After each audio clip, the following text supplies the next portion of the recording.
Have you ever wondered about the actual mechanics of reality? I don't mean just the physics, but the mechanics of consciousness itself. What if it wasn't some untouchable mystery, but more like an engine, a system with nuts and bolts that we could actually understand? Well, that's the world we're diving into today, through the eyes of a truly unique thinker, an engineer and mystic named Itzhak Bentov.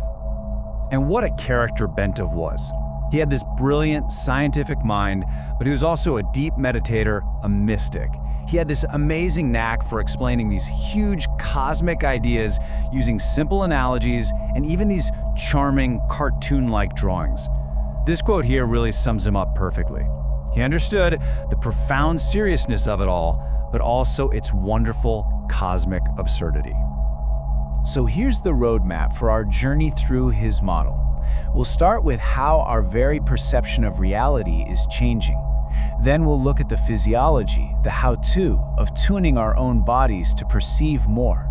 From there, we're going to zoom way out to look at the very structure of the universe itself. And finally, we'll tackle the biggest question of all: who is the one doing all the observing? Right, let's get started. The absolute foundation of Bentov's model is this: your experience of reality is not a fixed thing. It's not set in stone. It is actively and purposefully on the move. It's evolving. So, what exactly is evolving? According to Bentov, it's our nervous system. He wants you to imagine that we're all looking at the universe through a very narrow slit in a fence. We only see a tiny sliver of what's really there. Evolution, then, is simply the process of that slit getting wider over time. The people on what he calls the cutting edge, he humorously referred to them as mutants or geniuses, are simply those whose slit is opened up a bit wider than average. He also points out that things we once called miracles, a spontaneous vision of a loved one who's passed, today that kind of experience is often given a medical diagnosis, not a sense of wonder. This brings up a crucial question. If something is evolving, who or what is it? It's not our personality, Bentov says, and it's certainly not our physical body. He had this fantastic way of putting it. We don't have a soul, the soul has us. The soul is the permanent driver, this eternal hard drive of information and experience. The body is just the temporary vehicle it's using to navigate this particular stretch of the evolutionary journey. Okay. So if our nervous system is designed to evolve, can we actively participate in that? Can we do anything to help it along? The answer is a resounding yes. And this is where Bentov, the engineer, really comes into his own, giving us a practical, mechanical model for how we can tune our own bodies to perceive so much more. Bentov actually measured this. He used a highly sensitive instrument to track the tiny micro vibrations of the human body. He found that in our normal everyday state, we're a jumble of chaotic, clashing rhythms. Basically, we're noisy. But in a state of deep meditation, something incredible happens. All of that chaotic noise cancels out, and the body's vibrations harmonize into a single, perfect, smooth sine wave, oscillating at exactly 7 Hertz. The body literally transforms from a noisy machine into a perfectly tuned instrument. Which of course leads to the next question: how? How on earth does the body manage to do that? What is the actual physical mechanism that allows us to achieve such a perfect, harmonious state of resonance? And here's his answer. Bentov mapped out a 5-stage domino effect, a cascade of what he called oscillators. It all starts with the heart. In a meditative state, the pulsing of blood through the aorta smooths out, creating a stable, resonant wave. This 7 Hertz vibration travels up the skeleton into the skull, causing the brain to vibrate. Now, brain tissue is p-electromagnetic, which is a clever way of saying that when you apply mechanical pressure to it, it generates an electric current. This current then synchronizes the 2 hemispheres of the brain, and the whole process generates a powerful electromagnetic field around the head. Your head literally becomes an antenna. But why 7 Hertz? Is that number just a coincidence? Not at all. As it happens, 7 Hertz is the primary resonant frequency of the Earth's own biosphere. It's known as the Schumann resonance. So by tuning our own body to 7 Hertz, we are literally getting on the same wavelength as our planet. We filter out all the chaotic noise and lock into this massive, stable frequency. Bentov called this our cosmic connection, and it's the first step in tuning into the entire solar system, and even beyond. Right, so we've explored how to tune our inner instrument. Now, let's zoom out and take a look at the universe that this instrument is designed to perceive. What is the fundamental nature of reality according to this model? Bentov asks us to consider a simple question. What is solid matter? Well, if you look inside an atom, you find there's nothing solid at all. It's just oscillating fields of energy in a vast amount of empty space. He compares this to a pendulum, constantly swinging between action and rest. The solid world we experience is just an illusion created by this rapid motion. Now here comes the truly mind-bending part, thanks to quantum physics. When the pendulum stops for a fraction of a second at the top of its swing, its position becomes unknowable.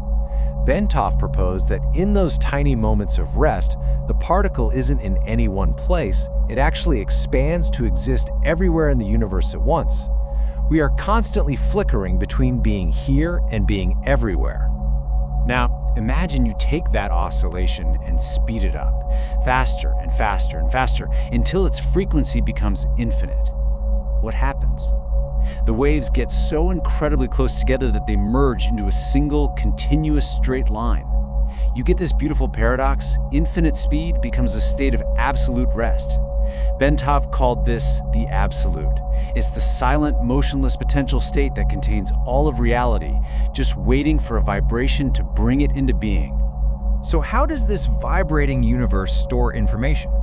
Bentov suggested it's structured just like a hologram. Think about the interference pattern you get when you drop 2 pebbles into a pond. That complex pattern of ripples contains all the information about the pebbles. And the magical thing about a hologram is that if you cut out just one tiny piece of that pattern, the whole image is still contained within it. Every single part contains the whole. It is nature's most efficient filing system. So let's apply that principle to us. Every single one of us is constantly sending out waves of information. Our thoughts, our feelings, our very being. These waves interact and interfere with each other, creating one single, vast, interconnected hologram of all human consciousness. The implication is profound. Down here, in our physical bodies, we feel separate, but on a higher holographic level, we're completely interconnected. In a very real sense, we are all part of one mind. Bentov's model of the cosmos also took a different turn from the standard Big Bang theory. He imagined a much more gentle, continuous creation. He proposed the universe is shaped like a torus, like a giant donut. Matter emerges from a white hole at the very center, expands outwards to form galaxies, stars, and planets, and is then eventually drawn by gravity back into a black hole, where it's completely recycled and shot out again. A perfect, self-sustaining cosmic engine. But what's the point of all this cosmic recycling? Bentov called the torus a distilling column of consciousness, because matter and consciousness are essentially the same thing. Every time matter makes a full circuit through the torus, it is refined, it learns, it evolves to higher and higher levels of awareness. And since the entire system is a hologram, all the information from the whole journey is stored in every single part of it, accessible to any consciousness that has learned how to tune in. And this brings us to the final and most profound stage of this incredible journey. We've looked at our body as an instrument and the universe as a cosmic orchestra. But who is the observer, listening to it all? Bentov describes the last part of this journey as something undertaken in a very deep and expanded state of consciousness.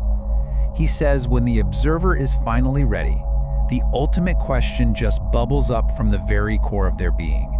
Who is running the show? Who is the true source, the creator of all of this? And in response to that sincere question, a tunnel of brilliant white light appears, pulling the observer inwards. This isn't a journey out into the cosmos, but a journey deep inside, to the very center point of all creation, to finally meet the architect of reality. And at the end of that tunnel of light, the Creator is revealed.